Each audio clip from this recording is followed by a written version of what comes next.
Canana'yı öldür. Ezan verdi. Ne yaptı var? İftar oldu da. Ho. Boş madenin tat. Sigar takip ölüpsüz. Kardeş neye boş meydanını öldürürsüz? Daş başıza düşsün sizin. Ulan sen çinçamışık. Sen burada bir daha kaymen seni. Hani tuh neyse. Axı kim əzan vermək əmanı çəkər? Kardeş ezan vermek hemin çəkmədik ki dayandık. Ezan kutuldu sonra çəkdi. Ha ezan verende fenden gazın doldu. Aslan siz niyə oruç tutubsuz? Kasıplan halinde geliyor. Dərk elədi? Yok da çünkü biz özümüzde kasıp idik eleyenmedik derk eleyen. Her nemene attıydı. O bizi günlerimize tar. Hem babeş bize attı günde de bir izadımız yoktu ya. Hem baba ilin 12 ay biz ele vuruştuktu da. Axı mən sizi hara yollayım? Kardeş de orucumuzu tutmuşuk da yolla beheşte. Axı oruç tuta naharısı cebsiz oğurluğa. Kardeş işimizdi da işe gitmiyor. Sizin işiniz oğurluqdur. İran'da çokların işi uğurluktu. Kimin malını oğuruysiz? Binava milletinde ayrı adamın ki malını uğramak olmaz ulan tanıyan ne var cep tutarlar. Gərək sizin pərvəndəzə Bizim baxın. pervendemiz harda? Budur da. Hani ver görün bir.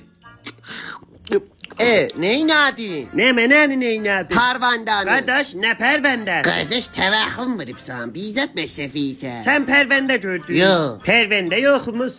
قدر زولجني تسمى نجير غروب بمير